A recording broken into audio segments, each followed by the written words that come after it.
What is your name? Pedro. Pedro. Nice to meet you. Nice to meet you as well. Nice pronunciation, eh? Yeah, Pedro. You know some Spanish? Poquito, Todo español. poquito español. Poquito. Slowly, in small amount. Your name? Dennis. Dennis. Oh, Dennis. Nice to meet you. You threw me off there with the Dennis. I was waiting. Pedro. Hey, Cuban Dennis. Yeah, we have that too.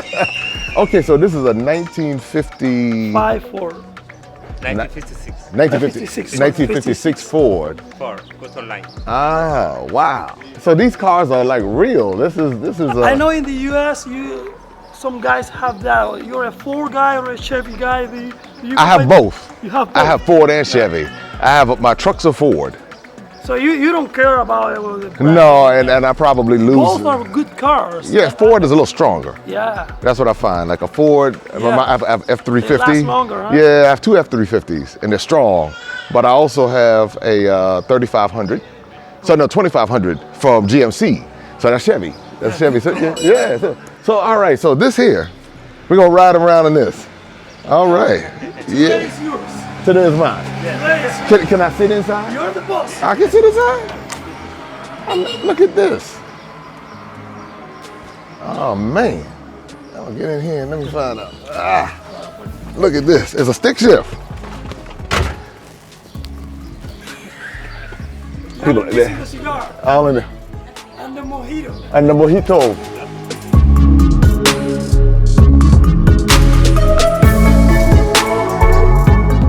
So here I am. I'm in Cuba. This is a dream to be in one of these cars we've only seen on television, seen in pictures, seen on the internet.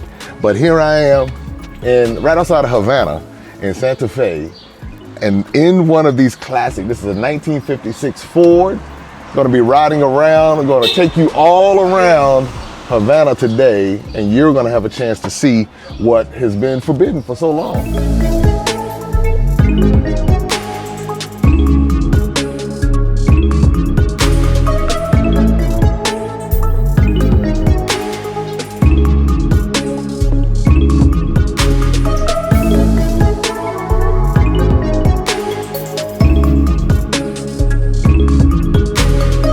So right now we're in Fusterlandia, or Fusterland, and it's a place it's been named after Jose Fuster, who is one of the Cuban greatest artists. He's a painter who decided to do something in his town, and he wanted to make it more beautiful. That's why you see all the tiles here. At the beginning was only his house. He decided to do something with the facade. And later on, some neighbors began to ask him to do the same. He did all of this for free. He invested his own money to do this. And you can read there, in honor to Gaudi. And it's because he was inspired in the work of Gaudi, Miró, also Picasso. All those painters inspired Fuster to do this. So Fuster did all of this work. All of this tile work you see here is his own. Of course, he didn't do everything with his own hands, but all the designs are Fuster. All the tiles were made in his workshop. Excellent. So Fuster, so everything that we see down here is something that Fuster has done. And everything that we see over here, this is all Fuster. Yeah, everything that we're gonna be seeing here is Fuster's work. Okay. All the tiles work is what he meant.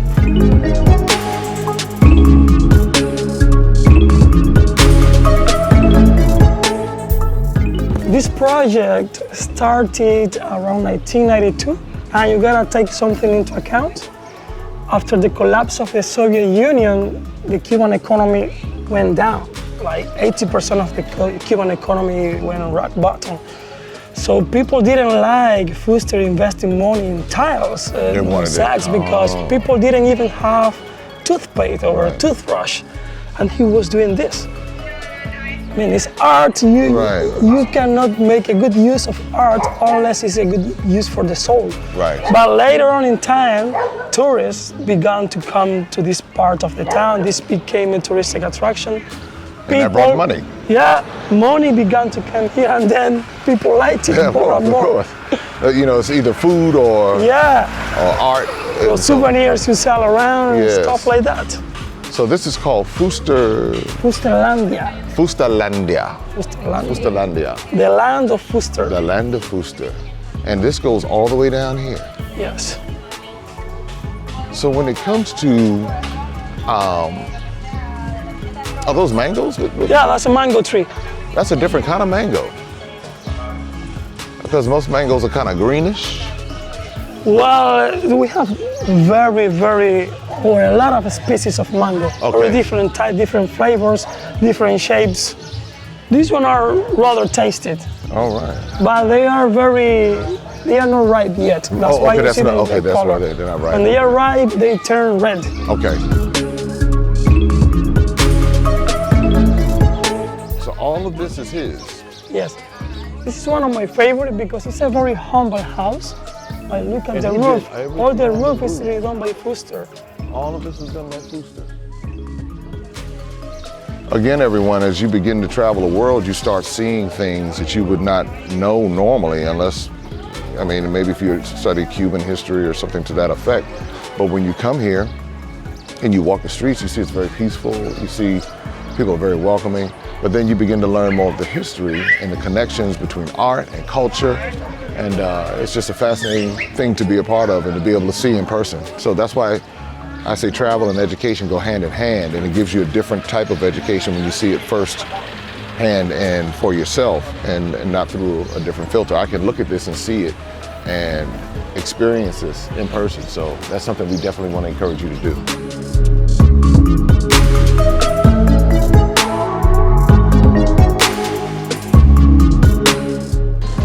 Hola, ¿cómo estás? Welcome to my garden. This is one of friends that she has an art gallery. Okay.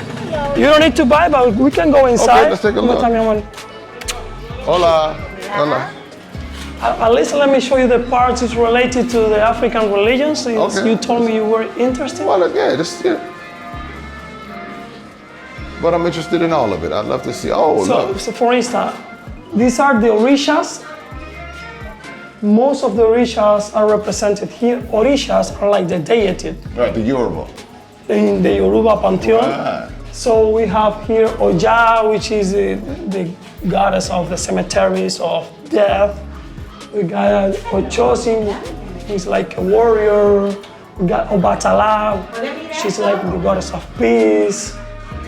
Elewa, which is like the guardian of the path, who opens the roads for you. Shango, which is like a warrior, the god of thunder. So in the Yoruba pantheon, is how we call it, we have deities, and all of them are related to nature. Okay. So Afro-Cuban religions are more a symbiosis with the nature. So the goddess of the river, the god of the oceans, and things like that. So it's to be in harmony with the nature. So that's what in it's harmony with To it. look my husband and my son's painting. Look at that picture over there. Please. Pantura.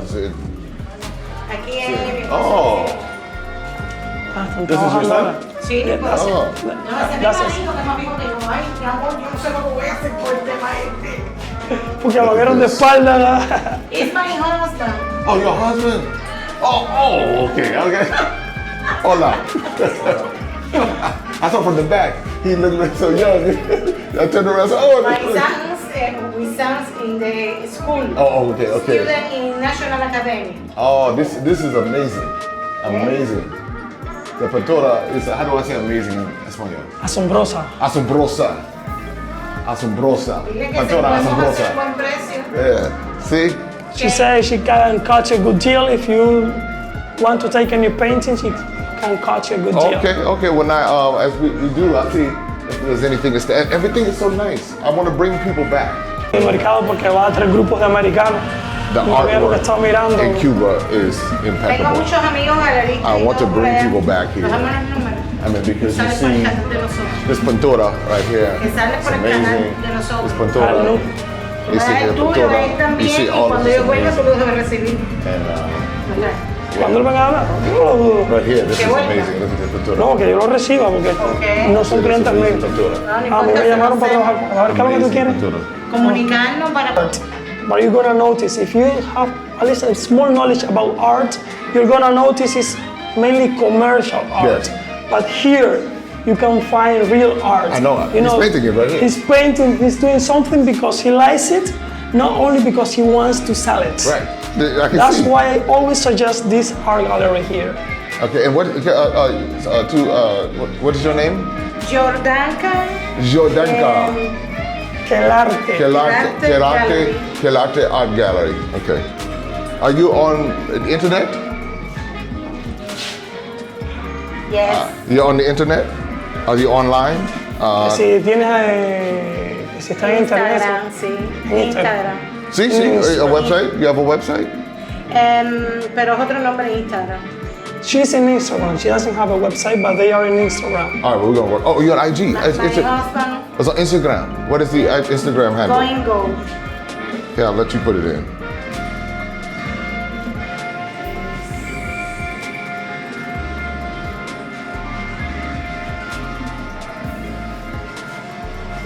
That looks like Big Gregory right there.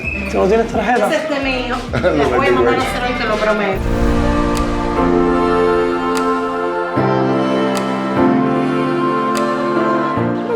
The house is open to the public. They have an admission price, which is $1 per person. Okay. All the levels are open to the public. You can take pictures and record in every room except the art gallery. Oh, it's at the art gallery. Yes. Look at this. Buenos días. All of this. All of this.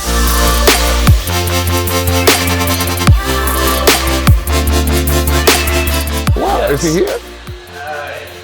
He has two houses, this one and another one over there. Oh, okay. So he's there and back. I don't see the car. I don't think he's here right now. Wow.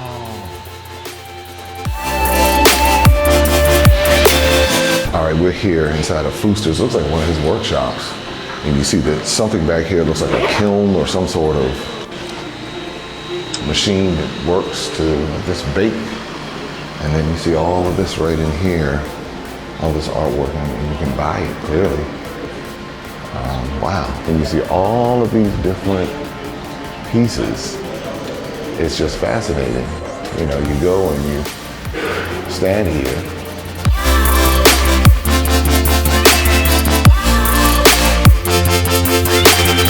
If you begin to look and see, you look at this wall and you see all of the different artwork that's on this wall, and then as you look down, it really does look like Disneyland when you look out here and you stop and you say, wow.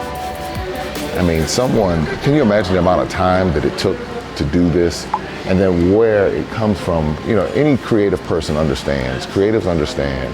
One thing I always think about is when I come to places that have been, I say, demonized in the West, places like West Africa, or really any part of Africa, but places like Cuba, and they'll say don't go to these places because of some sort of, what they really don't tell you why you shouldn't go. And the thing is that it's fueled by the Western media, and what the Western media does, they're very clever and crafty in how they frame a story. And so many of us, people who look like me, we complain about the different things that happen in America, but then at the same time we put trust and faith in those Western media entities like CNN, ABC, NBC, any cable news network, any print media. We actually believe these institutions to give us reliable information. Sometimes they do, but oftentimes they don't. Or what they do, it's like a sin of omission. They'll leave out certain facts. So when it came to Cuba, in my entire life, Cuba was this forbidden place. This place was just a bad place to come to. But then when you get on the ground and you meet the people are exceptionally nice, and they have a fascinating culture that you don't even realize existed, because someone in the space that we come from tells us don't go, it's bad. And I can tell you what the education, the travel education does is when you go and you see places for yourself, you realize that many times you're being taught by people who have not traveled themselves. And so they're just getting information from one other source that tells them something. And then, and another thing I noticed in America, we rely so much exclusively on books, exclusively on videos. And when it comes time to spend the money to go actually be in a space and see a space firsthand, we won't do it. You know, so we say, well, I read in this book, so-and-so is an expert, so-and-so has a few letters behind his or her name, and so I'm going to trust what they say instead of me going and trusting my own brain and going to see for myself. Then the other thing that happens, which reminds me of something a story that I was told in Ghana on Lake Volta. There's reportedly this child labor slavery activity that's happening where little boys are basically being forced into child labor slavery and into fishing. And so what the enslaver does is tells the boys that when someone comes to try to help you, those people are actually going to come and try to cut your hands off. So the little boys, they run from the very people that are trying to help them, and they run back into the arms of their enslaver. And that's oftentimes what I hear when I post these videos and I shed a different perspective on what we're told in the West or what we're told in America. There are a lot of people who get upset because I challenge what we're being taught. And it's people who really haven't been places that have this problem. Those who are well-traveled, they understand the complexities of the different places, but they also recognize what is happening within the system, the American education system, that leaves out so much information. It gives us just enough to where we can function within that system and make the power structures, continue to make them wealthy and keep a certain mentality or keep people on a certain level. But when you break outside of that and you start traveling and you start seeing how people really live, and then you start seeing how intelligent people are and how they're able to make so much happen with what would be perceived as so little, it gives you a broader perspective and it broadens you as a person. And then when we open our mouths, we don't sit there and sound like we know something, but we really don't know anything at all because we haven't been. And that's what coming to Cuba has done for me. I had a perspective of Cuba, and even I had some anxiety getting on the plane because of what I was told in the American education and the American media. But when I got here and I see how nice the people are, I see how good the food is, how talented they are, some of the best artwork I've seen in my life. Now I realize that I was the one who was missing out. I don't want you to miss out, and that's why I'm here. That's why we're bringing this information to you, so you can be inspired to travel and go see things for yourself. I tell people all the time, it's not an expense, it's an investment into you. And when you take that investment into yourself, these experiences no one can take away from me. And I don't want them to be able to take it away from you. So more from Cuba on the way.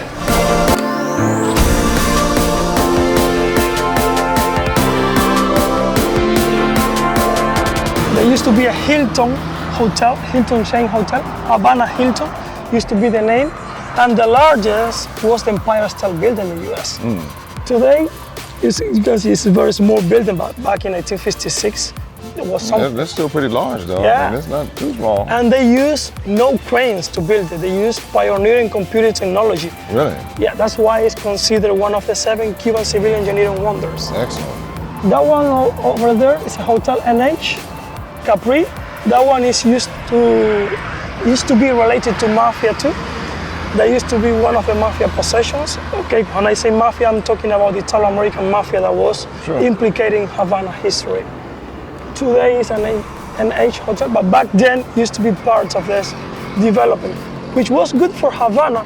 In the 1940s and 50s, Havana developed very well.